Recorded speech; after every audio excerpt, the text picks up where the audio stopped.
दुलही कहे अपने सैया जी से कैसे? हेलो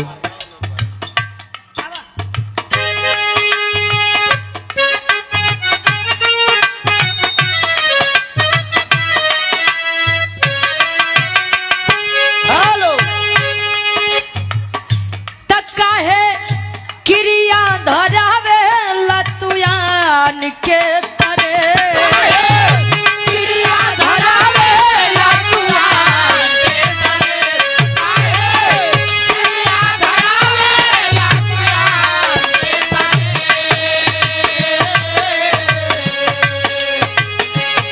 कहे क्रिया धरावे लतुयान के तरे तोहके उतरी में रखी तोहके उतरी में राखी परान जरी से तोहके उतरी में राखी परान जरी से तोहके उतरी में राखी क्रिया धरावे लतुयान के तरे काहे क्रिया धरावे लतुयान के तरे तोहके उतरी में राखी परान के तरे तोहके उतरी में राखी परान के तरे काहे क्रिया धरावे लतुयान के तरे तोहके पुतरी में राखीला परान के तरे इतना प्रेम रहे। ई पहले के समय में दुल्ही अपने सैया जी बदे कहे का गुरु जी ई तमाला समझे खातिर बुझे खातिर बिटिया मंच के माध्यम से अपने बीड़ा वादिनी सरस्वती माई से अरदास करे। वैसे एक बात है, एक माँ बाप होती है जिन्होंने हमको और आपको जन्म दिया है, और एक माँ बाप होती है जिनको हमारी भी माँ कहती है और आपकी माँ माँ ही कहती है। अरदास बा कैसे?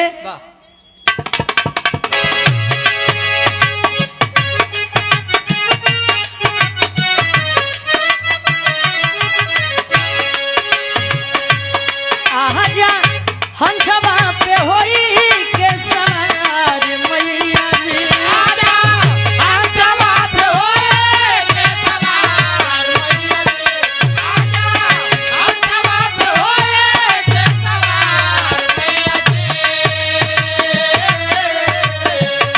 आजा हंसवा पे होई के सवार मैया जी काहे देरिया लोग बोलू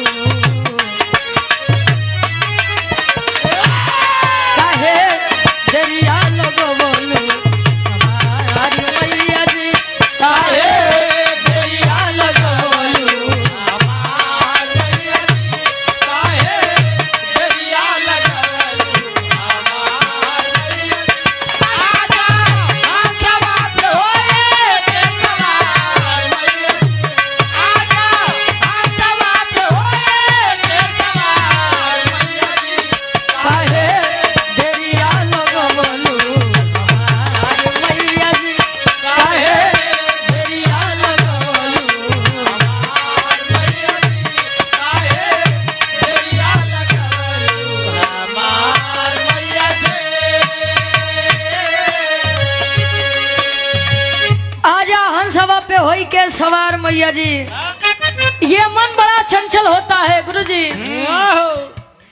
जल्दी तो भाव भजन में लागत नहीं लेकिन लाग ही जाए तू नारायण साईं साढ़ू हो जाए। जब तक नवरात्रि चलत रहे तब कितना आदमी नवरात्रि भर कहे कि ना तो मांस मछली खावा जाए ना तो मदिरा के सेवन किया जाए। अब विश्वास माना जो ने दिन नवरात्रि खत्म बा सबसे ज्यादा भीड़ हुई दुकानी पर दुकान हो।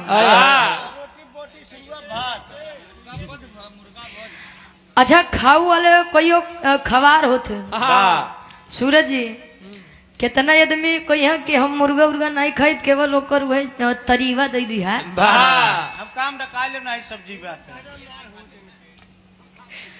और कितना आदमी यहाँ कहिए भैया ये सब से हम दूरे रहे थे, केवल अंडा भर काम चली जाए। शाकाहारी है। हाँ शाकाहारी रही हैं तो खवायो में कईयो खवैया हैं। और कितना आदमी यहाँ तब मंगल बेरा होते कुल दिन खाब लेकिन मंगलवार के नहीं खा। तो जब खाए के बाद तो बढ़िया से खा, नहीं खाए के बाद तो एकदम से छोड़ दे। कहो अंतरा के पहले अंताल में कवि जी लिखा तो है नरदास बा या महफिल के या मंच के माध्यम से कैसे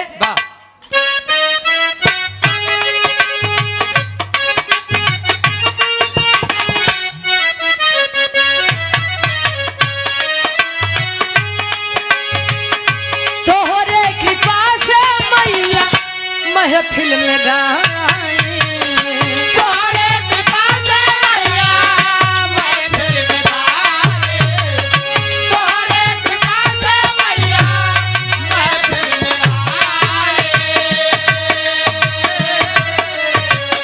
रागियो रगिनिया नैदा गितिया सजाए,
समय में भक्ति भाव की होनी चाहिए, नहीं तो दिन में हरे हरे, रात की घरे घरे।